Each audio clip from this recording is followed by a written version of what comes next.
सभी साथियों का आज के सेशन में हार्दिक स्वागत और अभिनंदन। साथियों, एग्ज़ाम बहुत ही पास आ चुकी है और इस एग्ज़ाम को क्वालिफाइड या इस एग्ज़ाम के माध्यम से हमें गजेटेड ऑफिसर बनने का जो टारगेट ले रखा है उसको प्राप्त करने का अब हमारे पास बहुत ही कम समय बचा है। इस कम समय में अपने को अच्छी तैयारी है वो करनी है ताकि अपना सिलेक्शन है वो हो सके। तो आज के इस सेशन में कुछ और महत्वपूर्ण क्वेश्चन है जो आपके commerce grade first paper second के जो महत्वपूर्ण ऑडिट का जो पोर्शन आपके सिलेबस में शामिल किया गया है उनसे रिलेटेड क्वेश्चनों पर आज के इस सेशन में चर्चा करेंगे।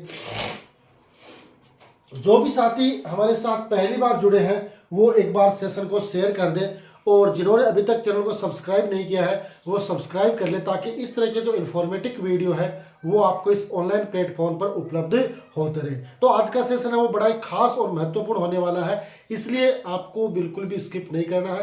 पूरा सेशन है वो आपको स्टार्ट से लेकर एंड तक देखना, चाहे आप 2 की स्पीड में देखो कोई दिक्कत नहीं है, लेकिन आपको एक तरीके से स्वयं को टेस्ट करने का एक मौका मिल जाता है, चेक करने का मौका मिल जाता है कि भाई आपने जो जो टॉपिक जो जो पॉइंट पढ़े क्या वो अपने पाठ्यक्रम के अकॉर्डिंग ही है ना। तो ये चेक करेंगे और फटाफट आज का सेशन है वो स्टार्ट करेंगे और कुछ महत्वपूर्ण क्वेश्चनों को जिसका मैं आपका जो जवाब है वो चाहूंगा कि भाई आप है उस पर फटाफट है वो रिप्लाई करें। देखो, आपका जो रिप्लाई करना है वो जरूरी है क्योंकि चेक है वो आपको करना है कि आपकी तैयारी कैसी चल रही है। देखो, आज का क्वेश्चन है कि अंकेक्षण को किस रूप में परिभाषित किया गया है। लेखा पुस्तकों को तैयार किया जाना, लेखा पुस्तकों का परीक्षण, लेखा संबंधी मामलों का प्रबंधक वर्ग का विशेष सेवाएं प्रदान करना या उपयुक्त सभी। बताओ, देखिए आपको परीक्षा में ऐसे क्वेश्चन भी मिलेंगे कि उपयुक्त सभी है, तो कई बार अपने को उस झांसे से नहीं आना है कि भाई उपयुक्त सभी है तो उपयुक्त सभी वाला ही होगा, है ना। जब अपने को पहले तो अपन क्या थे, एग्जाम हॉल में जाएंगे तो पेपर का स्टैंडर्ड देखेंगे कि भाई अपनी तैयारियों के अनुरूप आया कि नहीं, पेपर का स्तर वो जानने का प्रयास करेंगे और उसके बाद अपने को कुछ क्वेश्चनों में रिस्क लेनी होती है तो उस समय अपने सोचते। तो आपको पता अंकेक्षण है, अंकेक्षण को किस रूप में अपन परिभाषित कर सकते हैं। क्या जो ऑडिटर वो लेखा पुस्तकें तैयार करने के लिए काम में आता है? नहीं आता, है ना। उसको तैयार करने के लिए तो जो कंपनी है वो अकाउंटेंट की नियुक्ति करती है ना। अकाउंटेंट है वो काम करता है, जो जूनियर अकाउंटेंट है सीनियर अकाउंटेंट है वो ये काम में करेंगे, है ना। लेखा संबंधी मामलों में प्रबंध वर्ग को विशेष सेवाएं प्रदान करना, है ना। तो प्रबंध वर्ग को क्या पूछा है, मैनेजमेंट को, तो मैनेजमेंट को सेवा प्रदान करने का काम भी ऑडिटर का नहीं है ना। तो ये दोनों ही नहीं है, इसका मतलब उपयुक्त सभी तो होगा नहीं, तो बच गया कौन सा, ये जो बी है वो इसका आंसर हो जाएगा। क्या होगा, बी इसका आंसर हो जाएगा कि लेखा पुस्तकों का परीक्षण करना, है ना, उनकी जांच करना काम किसका है, अंकेक्षण का है। तो ऑडिटिंग में जो मुख्य रूप से ये काम आता है, जो ऑडिटर होता है उनका काम है कि भाई लेखा पुस्तकें जो तैयार हो गई जिसमें आपकी प्रारंभिक पुस्तकें हैं, खाता बही है ना, खतौनी है, तलपट है, फाइनल अकाउंट है, जो जो अकाउंट है उनकी जांच करने का काम है, उनका परीक्षण करने का काम है, वो अंकेक्षण का होता है। तो ये इसका आंसर क्या हो जाएगा, लेखा पुस्तकों का परीक्षण करना। ठीक है, बढ़े आगे। अगला क्वेश्चन बताओ, देखिए इसका आंसर, है ना। क्या पूछा है कि किसी विशेष उद्देश्य हेतु वित्तीय लेखों की विस्तृत जांच करना कहलाता है अंकेक्षण, अनुसंधान, लेखांकन, ए और बी दोनों। उद्देश्य क्या आ गया, विशेष, है ना। जब ये बात जब विशेष आ जाती है तो वहां पर क्या होता है, एक विशेष ही काम माना जाता है। अंकेक्षण में तो क्या है कि ये एक रूटीन का काम है कि भाई अपन ने पहले प्रारंभिक खाते वो चेक कर लिए, फिर आपके जो अंतिम खाते हैं, ट्रायल बैलेंस है, खतौनी वगैरह वो जांच कर ली और उनके आधार पर अपनी रिपोर्ट है वो प्रबंधकों को सौंप दी जाती है ना। लेकिन जब ये ध्यान देखना, जब विशेष उद्देश्य आ जाता है तो वहां पर क्या होता है, वहां पर होता है अनुसंधान, है ना, वहां पर होता है रिसर्च। क्या होता है, वहां पर होता है अनुसंधान, वहां पर होता है रिसर्च, है ना। ये इसमें क्या होता है, अनुसंधान का मुख्य उद्देश्य ये होता है कि उस जो टॉपिक उसको मिला है या जो टारगेट उसको मिला है उस पर वो रिसर्च करेगा, है ना, और वो काम क्या होगा, विशेष होगा। और वो क्यों दिया जाता है, वो विशेष उद्देश्य के लिए दिया जाता है। दो कंपनियों की वस्तु स्थिति का आंकलन करने के लिए, कंपेयर करने के लिए, जो सेलिंग पॉलिसी है उसके बारे में जानने के लिए, है ना, तो वहां पर है वो अनुसंधान किया जाता है। ठीक है, तो विशेष उद्देश्य हेतु वित्तीय लेखों की विस्तृत जांच है वो आपका अनुसंधान कहलाती है। ठीक है, बढ़े आगे। अगला क्वेश्चन बताओ, देखिए इसका आंसर क्या पूछा है। आयकर व अन्य कर बचाना किस प्रयोजन से किया जाता है ना। आयकर व अन्य कर बचाना है वो किस प्रयोजन से किया जाता है। कपट के प्रयोजन से, त्रुटि के, ए व बी दोनों, या उक्त में से किसी भी प्रयोजन से नहीं, है ना। तो जब अपन कोई काम, जब हमें पता होता है कि ये काम अपन कर रहे हैं वो गलत है, किसी विशेष फायदे के लिए करते हैं, तो वहां पर क्या होता है, कपट होता है। त्रुटि क्या होती है, त्रुटि होती है मानवीय भूल। जब अपन कोई काम करते हैं तो वहां पर कोई त्रुटि हो जाती है, तो काम अपन कर रहे हैं लेकिन कोई त्रुटि हो गई तो वो कमी है, वो त्रुटि मानी जाएगी। लेकिन जब अपन कोई जानबूझकर कोई गबन करते हैं, कोई धोखाधड़ी करते हैं, वो कपट माना जाता है, क्योंकि उसके बारे में अपने दिमाग में पहले से चल रहा होता है कि ये काम अपने को ऐसा करना है ताकि इसका फायदा हमें मिले, है ना। तो आयकर व अन्य कर बचाना किस प्रयोजन में किया जाता है, तो वो कपट से किया जाता है ना।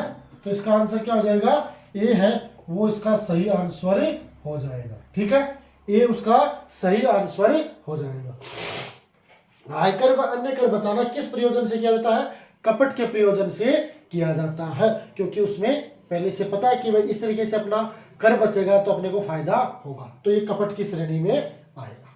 ठीक है, अगला क्वेश्चन बताओ, देखिए इसका आंसर फटाफट।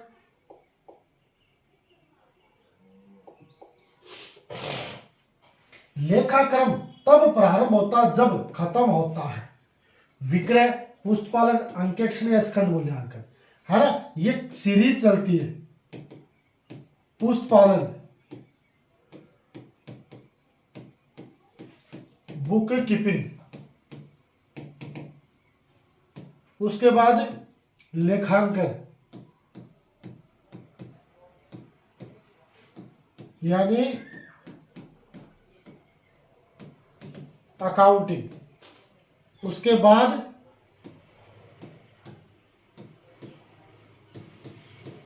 अंकेक्षण यानी ऑडिटिंग। ये एक प्रोसेस है वो चलती, उस प्रोसेस के तहत काम करना पड़ता। तो लेखाक्रम है ना तब कब प्रारंभ होगा, जब खत्म होगा पुस्तपालन। खत्म के लिए पूछा, कई बार ये भी पूछ सकता है कि लेखाक्रम के बाद प्रारंभ होता है तो अंकेक्षण, है ना। अंकेक्षण से पहले प्रारंभ होता है लेखांकन, लेखांकन से पहले प्रारंभ होता है पुस्तपालन, है ना। पुस्तपालन के बाद होता है लेखांकन, अंकेक्षण, है ना। तो ये पूछा लेखाक्रम तब प्रारंभ हो जब खत्म क्या होगा, खत्म होगा पुस्तपालन। बुक कीपिंग का काम पूरा हो जाएगा तब उसके बाद लेखाक्रम या अकाउंटिंग है वो स्टार्ट होगी, है ना। तो ये अपने को ध्यान में रखना है, लेखाक्रम कब प्रारंभ होगा, जब बुक कीपिंग का काम है वो कंप्लीट हो जाएगा। ठीक है, अगला क्वेश्चन बताओ, देखिए इसका आंसर। भारत में अंकेक्षण का उद्गम कब हुआ था। 1912 के बाद, 13 के बाद, 14 के बाद, 15 के बाद। इंग्लैंड ने तो अंकेक्षण को मान्यता दे दी थी 1844 ने कि भाई सबसे पहले अंकेक्षण का उद्भव है वो इंग्लैंड में हुआ था 1844 में, है ना। लेकिन उसके बाद धीरे धीरे ऑडिटिंग को एक महत्वपूर्ण, है ना, व्यवसाय का पार्ट माना गया था कि भाई प्रत्येक व्यवसायिक फर्म है कि जब वो अंकेक्षण करवाती है तो उनके खातों की शुद्धता की जांच होती है ना। तो इसलिए ये ऑडिटिंग का काम है वो प्रारंभ हो गया था। लेकिन भारत में कब हुआ, तो भारत में हुआ आपका 1913 के बाद, है ना। 1913 के बाद है वो भारत में ऑडिटिंग का उद्गम हुआ, 1913 के बाद। ठीक है, तो भारत की बात है 13, अगर विश्व में माने तो 1844 इंग्लैंड। अगला क्वेश्चन बताओ, देखिए इसका आंसर।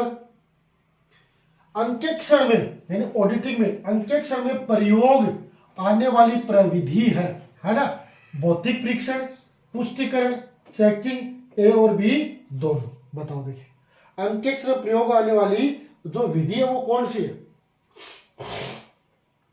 तो देखो भौतिक परीक्षण यानी फिजिकल आपका वेरिफिकेशन है और उसका पुष्टिकरण यानी उनकी जांच की जाती है ना। चेकिंग है, ये रूटीन चेक भी हो सकती है, यानी एक जो जूनियर अकाउंटेंट है उसके काम की सीनियर अकाउंटेंट है वो चेक कर सकता है।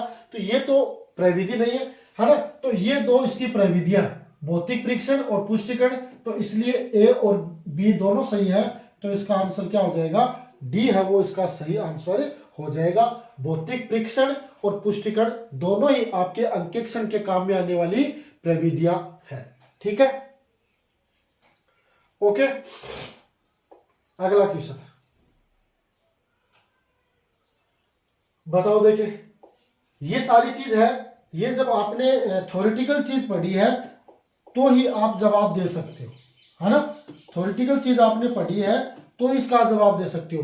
क्या कहे कि अंकेक्षण को विलासिता माना गया है क्योंकि, है ना भाई, ऑडिटिंग है वो जिस तरीके से उपयोगी है उसी तरीके से विलासिता के रूप में भी है। क्योंकि कई बार क्या होता है कि जो फर्में वगैरह होती है वो छोटी होती है, या जिन लोगों ने काम किया है अपनी संस्था के लिए उन्होंने पूर्ण ईमानदारी से किया, है ना।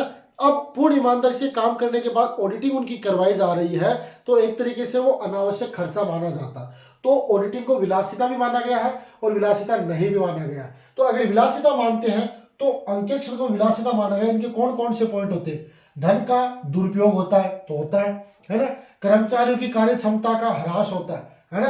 कर्मचारियों की कार्य क्षमता का ह्रास होता है, यानी एक काम की बार बार अगर अपन चेकिंग करते हैं तो कर्मचारियों के मन में ये होता है कि भाई बाद में जांच तो होनी है, ठीक है फटाफट कर दो, तो वो उस काम के प्रति थोड़ा सा लापरवाह हो जाते हैं और काम को मन लगाकर नहीं करते हैं, है ना। समय, धन और शक्ति का भी दुरुपयोग होता है। एक व्यक्ति के किए गए काम की दूसरे व्यक्ति द्वारा जांच की जाती है तो जांच करने से, है ना, वहां पर अनावश्यक है वो समय लगता है, धन भी लगता है क्योंकि ऑडिटर को पेमेंट करना पड़ता है। शक्ति, कितने कार्मिक है वो उसमें लग जाते हैं जो मेन काम छोड़कर ऑडिटिंग में सहयोग करने लग जाते हैं, तो वहां पर वो सारा का सारा क्या होता है? नुकसान होता है ना। अब बी और सी दोनों, है ना। अब देखो ये ऑप्शन इसमें आ गया धन का दुरुपयोग, है ना, तो इसको अपन कट कर देंगे और बी सी दोनों हो जाएंगे, इसलिए डी इसका सही आंसर हो जाएगा कि कर्मचारियों की कार्य क्षमता का भी ह्रास होता है, समय, धन और शक्ति का भी दुरुपयोग माना जाता है अंकेक्षण में। ठीक है, तो विलासिता की अगर बात आती है तो इस तरीके से अपने को आंसर देना है। बढ़े अगले क्वेश्चन की ओर। अगला क्वेश्चन बताओ देखिए, लेखाकरण और अंकेक्षण को किसके लिए विलासिता माना गया? किसके लिए? अभी अपन ने बात की थी कि भाई अंकेक्षण विलासिता होता है ना, उसके पॉइंट भी देखे थे, लेकिन अब ये कह रहा है किसके लिए विलासिता, है ना। सभी के लिए तो हो नहीं सकता। अगर सभी के लिए ही विलासिता है तो उस चीज को लागू करने की आवश्यकता नहीं है, लेकिन अगर किनके लिए तो विलासिता है और किसी के लिए वो उपयोगी है, तो विलासिता किसके लिए है? अत्यंत छोटे व्यवसाय के लिए, साझेदारी के लिए, थोक व्यापार के लिए, संयुक्त पूंजी वाली कंपनी के लिए, है ना। तो साझेदारी है, इसमें आपको पता है 2 से अधिक व्यक्ति क्या होते हैं? 2 से अधिक व्यक्ति क्या होते हैं? साझेदार होते हैं। 2 से अधिक व्यक्ति साझेदार होते हैं। थोक व्यापार में भी क्या होता है? माल की आपूर्ति बड़े स्तर पर होती है। संयुक्त पूंजी में भी क्या होता है? इसमें भी व्यापार है वो अरबों खरबों का टर्नओवर होता है। लेकिन इन तीनों के लिए तो ठीक है क्योंकि इनका व्यापार है अरबों खरबों का होता है, लेकिन तो अत्यंत छोटे व्यापारी है जिनका व्यापार 1,50,000 में है, उनके लिए तो ये विलासिता ही होगा। वो क्यों करवाएंगे, है ना, और अगर करवाएंगे तो अनावश्यक रूप से उनके लिए ये खर्चा होगा और विलासिता की कैटेगरी में आएगा। ठीक है, तो ये चीज है ऑडिटिंग से रिलेटेड।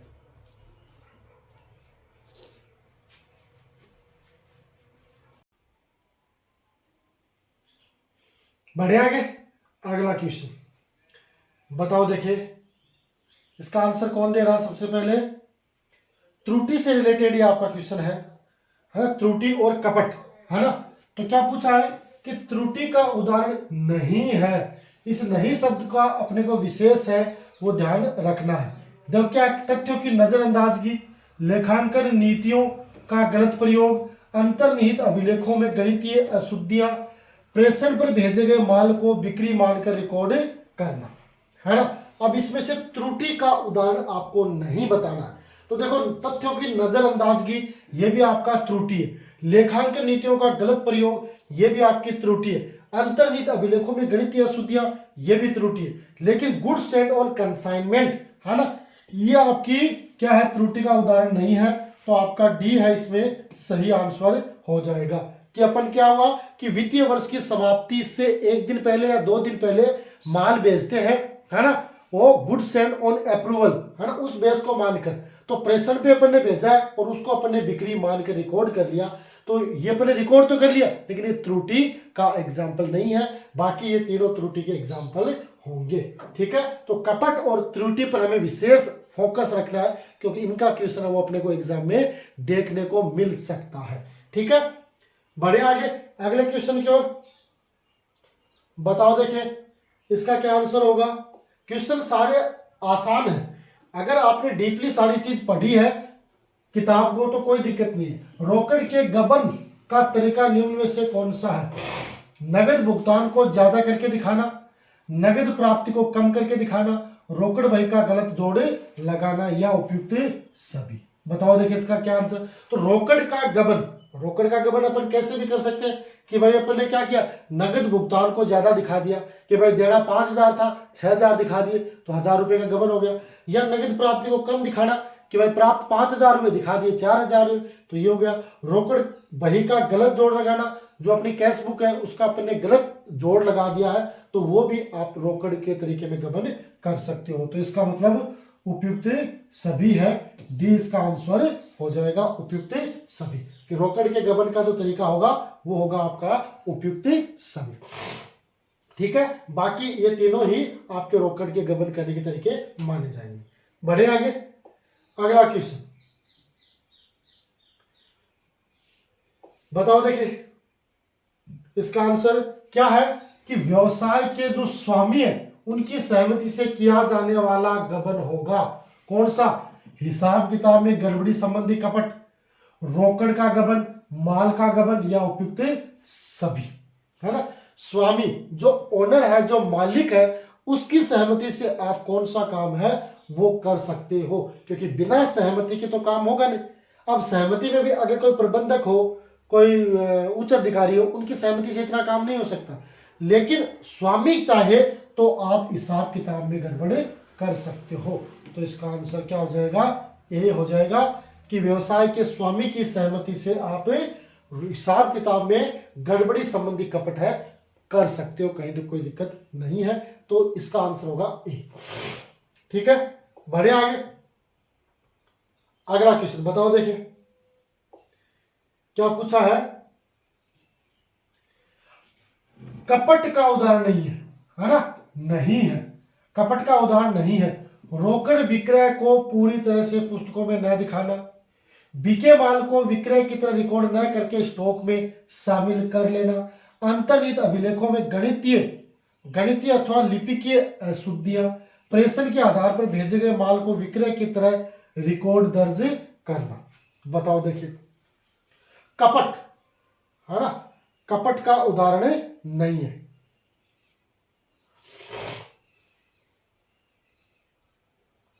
कपट का उदाहरण नहीं है। तो अभी उसमें अपन ने क्या देखा था, त्रुटि में देखा था, है ना।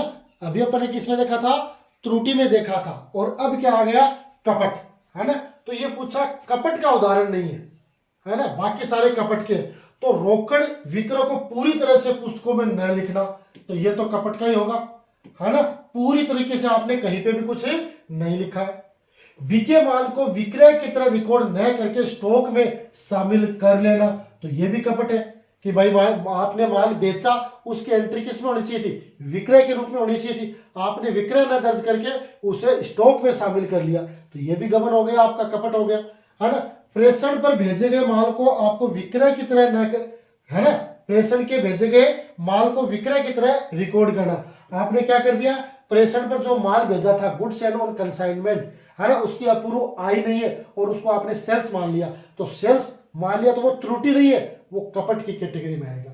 और ये क्या है, अंतर्निहित अभिलेखों को गणित अथवा लिपि की अशुद्धि, ये अशुद्धि किसकी श्रेणी में आती है, ये आती है आपकी त्रुटि की, त्रुटि में आती है, कपट में नहीं आती है।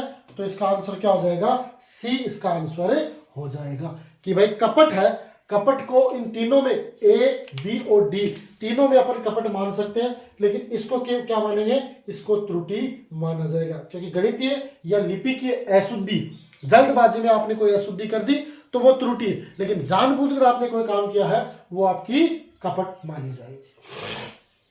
ठीक है, अगला क्वेश्चन बताओ, देखिए इसका आंसर क्या पूछा, वे समस्त कार्य जो कि ऑडिट के दौरान किए जाते हैं कहलाते हैं अंकेक्षण प्रक्रिया, अंकेक्षण प्रविधि, आंतरिक निरीक्षण या चालू अंकेक्षण। बताओ, देखिए ऑडिट के दौरान जो काम किए जाते हैं वो क्या होगी भाई, ऑडिट के दौरान, तो दौरान को मतलब क्या है, प्रक्रिया ही तो होती है ना, तो इसका आंसर क्या हो जाएगा, ऑडिटर अंकेक्षण प्रक्रिया। तो ए इसका सही आंसर होगा, क्या होगा, ए इसका सही आंसर। वे समस्त कार्य जो ऑडिट के दौरान किए जाते हैं वो आपके अंकेक्षण प्रक्रिया के पार्ट है। ठीक है, बढ़े आगे, अगला क्वेश्चन बताओ, देखिए महत्वपूर्ण है ना, ये आपकी अशुद्धियों से रिलेटेड है। किनसे रिलेटेड है, अशुद्धियों से रिलेटेड है कि भाई अशुद्धि है वो आपने पढ़ी होगी, भूल की अशुद्धि है, सुधार की अशुद्धि है, सिद्धांतिक अशुद्धि है, क्षतिपूर्ति है, लेख की अशुद्धि है। इन अशुद्धियों का क्वेश्चन है वो आपको एग्जाम में जरूर देखने को मिलेगा, है ना, तो उसी हिसाब से अपने को तैयारी करनी है।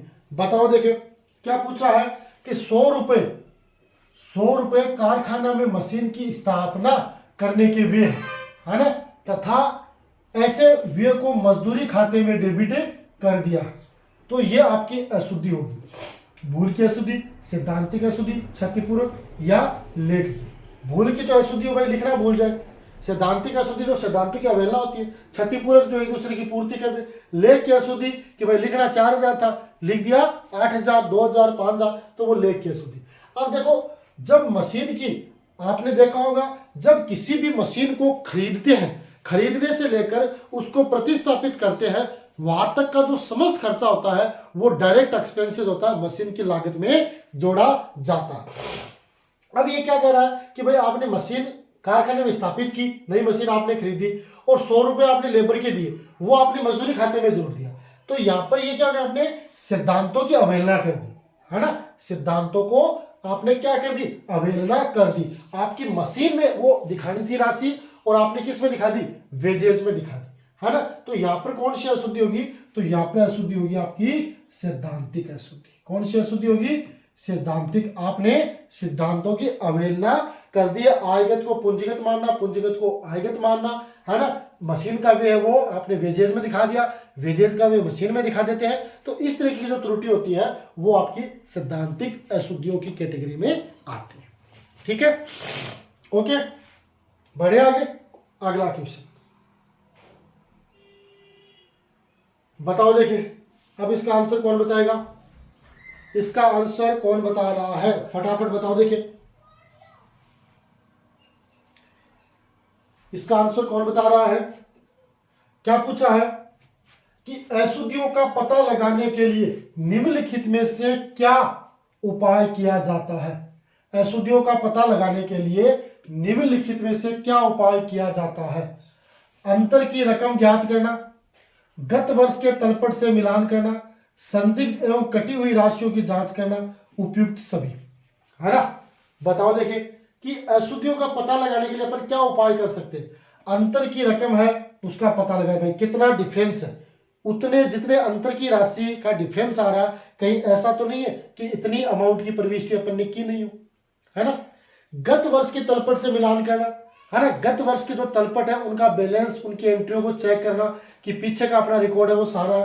संदिग्ध कटी हुई राशियों, जहां पे काट छाट हुई है, कोई डाउटफुल ऐसा लगता है कि भाई इतना खर्चा तो हो ही नहीं सकता, जैसे मान लो मजदूरी है ना, या किराया है। अब मान लो किराया 50,000 दिखा दे तो अपने को कंफ्यूज करेगा कि भाई किराया तो 100, 200, 500 हो सकता है, 50,000 किराया थोड़ी हो सकता। तो इस तरीके से, या कटिंग जिसको काट छाट की गई है उनकी अपने को जांच करनी चाहिए। इसके अलावा जो अंतर होता है उसमें 9 का भाग देके भी देखना चाहिए कि भाई जो भाग से शेषफल आ रहा है वो कहीं किसी राशि का अंतर तो नहीं है ना। तो अंतर की रकम है वो भी ज्ञात कर सकते हैं कितना डिफरेंस है, गत वर्ष का मिलान भी कर सकते हैं, संदिग्ध और कटी हुई जांच भी कर सकते हैं। तो इसका मतलब है उपयुक्त सभी हो जाएगा। तो डी इसका सही आंसर होगा। अशुद्धियों का पता लगाने के लिए अपने को क्या करना चाहिए, उपयुक्त सभी जो फॉर्मूले हैं वो अपनाने चाहिए। ठीक है, बढ़े आगे। अगला क्वेश्चन,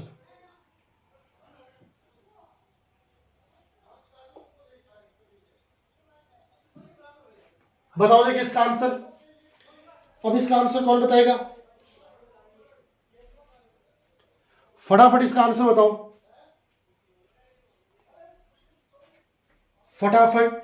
क्या पूछा है कि आधारभूत सत्य जो कि ऑडिट उद्देश्यों तथा उस विधि का ज्ञान कराते हैं जिनके द्वारा उनकी पूर्ति की जाती है कहलाते हैं अंकेक्षण प्रक्रिया, ऑडिट के सिद्धांत, ऑडिट प्रविधि, आंतरिक निरीक्षण। बताओ देखिए, है ना, क्या कह रहा, आधारभूत सत्य। सत्य का मतलब क्या हो गया, सत्य का मतलब तो यही तो हो गया है ना कि भाई हर किसी के कोई ना कोई सिद्धांत होते हैं जिसको वो फॉलो करते हैं, कि जो ऑडिट के उद्देश्यों और उस विधि का ज्ञान कराते हैं जिनके द्वारा उनकी पूर्ति की जाती है ना। तो वो कौन से होंगे, वो होंगे आपके ऑडिट के सिद्धांत। कौन से होंगे, ऑडिट के सिद्धांत। तो इसका आंसर क्या हो जाएगा, बी इसका आंसर हो जाएगा, ऑडिट के सिद्धांत। क्या होंगे, बी इसका आंसर होगा, ऑडिट के सिद्धांत। ठीक है, बढ़े अगला क्वेश्चन। बताओ देखिए इसका आंसर कौन दे रहा है सबसे पहले, बताओ देखिए, फटाफट आंसर आना चाहिए।